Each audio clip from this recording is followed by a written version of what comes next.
जय श्री कृष्ण।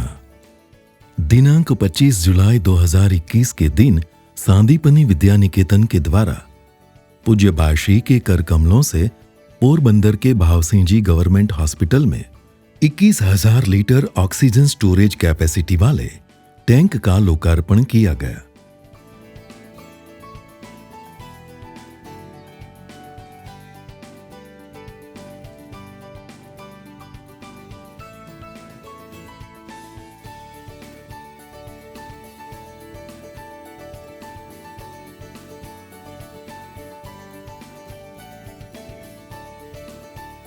$75 लाख रुपयों की लागत से बना ये ऑक्सीजन टैंक कोरोना महामारी के विकट समय में सांदीपनि विद्या निकेतन एवं देश विदेश में बसे श्री हरि के भक्तों द्वारा मिली सहयोग राशि से पोरबंदर के सिविल हॉस्पिटल में आम जनता की मानवीय सेवा में विशिष्ट महानुभावों की उपस्थिति में भाव पूजन के साथ समर्पित किया गया।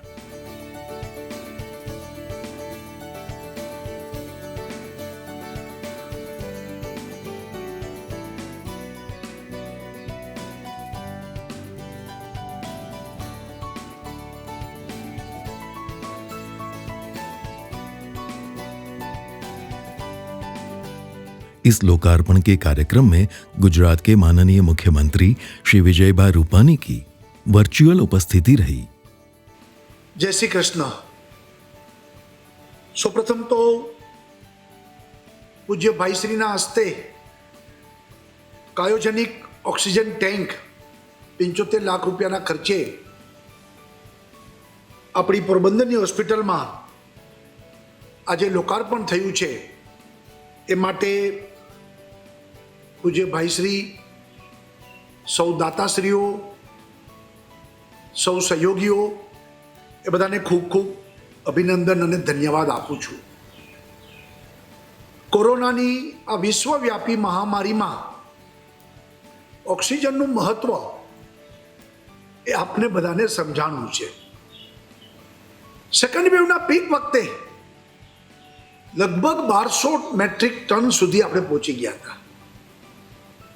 આટલી બધી ઓક્સિજનની જરૂરિયાત પડી આપણે હોસ્પિટલોમાં અને આપણા માટે એક નવી આ રોગ નવી વ્યવસ્થા અને એમાં સેકન્ડ વેવમાં આપણે આની ગંભીરતા સમજાણી અને ત્યારે થર્ડ વેવની સંભાવના વચ્ચે આ ઓક્સિજનની ચિંતા સમગ્ર ગુજરાતમાં થઈ રહી છે ત્યારે પોરબંદરની આપણી હોસ્પિટલમાં આજે ઓક્સિજન ટેન્કનું જે લોકાર્પણ થયું છે એ મને લાગે છે કે આવનારા દિવસોમાં આપણે ઘણી રાહત પહોંચાડશે। થર્ડ વેવ ભગવાનને કરે ને ન જ આવે પણ આવે તો ઓક્સિજનની કોઈ ચિંતા ન રહે એ પ્રકારનું આજે બહુ મહત્ત્વનું કામ 21,000 લીટરની ટેન્ક આજે જ્યારે મુકાઈ રહી છે ત્યારે હું માનું છું કે બહુ પોરબંદર માટે રાહતની વાત છે અને આપણે સૌ સાથે મળીને હજી કોરોના ખતમ થયો નથી, કોરોના સામે સાવધાની રાખીએ, નિયમોનું પાલન કરીએ, માસ્ક અવશ્ય પહેરીએ અને જાહેરમાં સોશિયલ ડિસ્ટન્સનો પૂરતો આગ્રહ રાખશું તો આપણે આ કોરોનાની જે લડાઈ છે કોરોના હારશે ગુજરાત જીતશે એ મંત્રને આપણે અવશ્ય સાકાર કરશું। ફરી વખત આપ સૌને ધન્યવાદ। ભારત માતા की जय। माननीय मुख्यमंत्री श्री विजयभाई रूपानी जी के भावपूर्ण संदेश के बाद पूज्य बाशी ने भी अपने भाव प्रकट किए। ઘણા બધા સમયથી આ કાર્યક્રમ ચાલતો હતો અને આજે એનું લોકાર્પણ થઈ રહ્યું છે ત્યારે એક સંતોષનો પણ હું શ્વાસ લઉં છું અને એની પ્રસન્નતા પણ છે।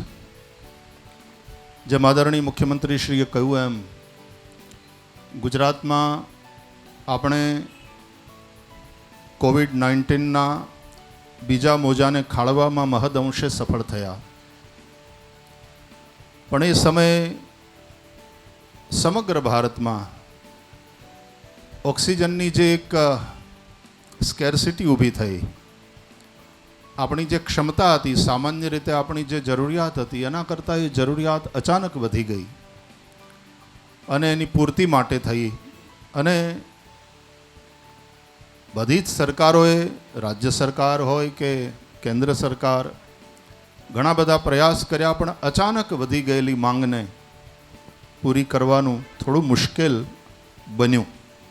આપણે એ સૌએ અનુભવ્યું અને એનાથી શીખીને સંભવિત ત્રીજા મોજામાં આવી કોઈ તકલીફ ન પડે એ માટે રાજ્ય સરકારોએ અને કેન્દ્ર સરકારે પોતાની જાતને સજ્જ કરી.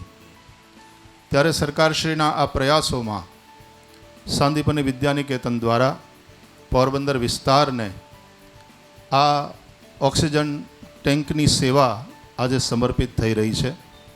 આ જરૂરિયાત હતી આપણને એના કરતાં વધારે ક્ષમતાની ટેન્ક, કારણ કે એ સમયે વાત એ હતી કે ભાઈ જે અવેલેબલ હોય, ભલે મોટી 20,000ની અવેલેબલ હોય તો એ ભવિષ્યમાં કામ જ લાગશે. ભવિષ્યમાં આપણે અહીંયા મેડિકલ કોલેજ પણ થવાની છે, એના માટે પણ આપણને જરૂરિયાત ઊભી થવાની અને એના માટેના એક એક બેડ સુધી ઓક્સિજનને પહોંચાડવા માટેના પાઇપલાઇન વગેરે એરલિફ્ટ કરાવ્યા વિદેશથી અને એ કોપર પાઇપલાઇન વગેરે લઈ આવીને પછી ખૂબ યોગ્ય, થોડા મજૂરીના ભલે વધારે પૈસા થયા પણ એકદમ પરફેક્ટ કામ થાય એ સુનિશ્ચિત કરીને આ આખું કાર્ય સુસંપન્ન કરવામાં આવ્યું છે. આજથી આ લોકાર્પણ થઈ રહ્યું છે. જ્યારે જિલ્લા પ્રશાસનને, આ હોસ્પિટલને, ત્યારે એ જ સરસ રીતે આપ સૌ એને ચલાવશો એવી પૂરી આશા અને વિશ્વાસ સાથે એક ભગવાનને પ્રાર્થના કરું.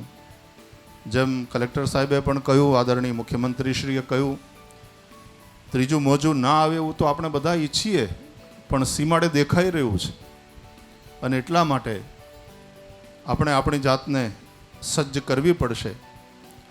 અમે અધ્યાત્મ ક્ષેત્રના માણસ છીએ એટલે સમગ્ર વિશ્વની માનવતા માટે એવી પ્રાર્થના કરી લઉં. સર્વેત્ર સુખિનઃ સંતુ, સર્વે સંતુ નિરામયાઃ, સર્વે ભદ્રાણિ પશ્યન્તુ, મા કશ્ચિત દુઃખ ભાગ ભવેત. ત્રીજું મોજું સીમાડે ઊભું છે પણ આપણે એના હામૈયા કરવાના થતા નથી. ઉલટાના આપણે જેટલા સાવધાન રહીશું, જે કોવિડ-19 એપ્રોપ્રિએટ આપણું બિહેવિયર હોવું જોઈએ એનું પાલન કરીશું તો મહદ અંશે આપણે આ ત્રીજા મોજાને ખાળવામાં પણ સફળ થઈશું. ઈશ્વર આપણને એના માટેની સમજ અને શક્તિ આપે અને ધીમે ધીમે ધીમે કરતાં હજી કદાચ જાણકારો કહે છે એ પ્રમાણે લાંબી લડાઈ આ લડવાની છે. એટલે ધીમે ધીમે ધીમે એ વાયરસ શાંત થઈ જાય ત્યાં સુધી આપણે સાવધાની સાથે રહીએ એવી આપ સૌને અપીલ સાથે ફરીથી એકવાર સૌને ખૂબ ખૂબ સાધુવાદ, धन्यवाद, नमस्कार, जय श्री कृष्ण. पूज्य बाशी के आशीर्वाद एवं प्रेरणा से देश विदेश में बसे सांदीपनि विद्या निकेतन के भक्तों के द्वारा हमेशा सामाजिक एवं सांस्कृतिक विकास के कार्यों में योगदान रहता है. आइए हम भी सांदीपनि विद्या निकेतन के ऐसे समाज सेवा के कार्यों में जुड़े.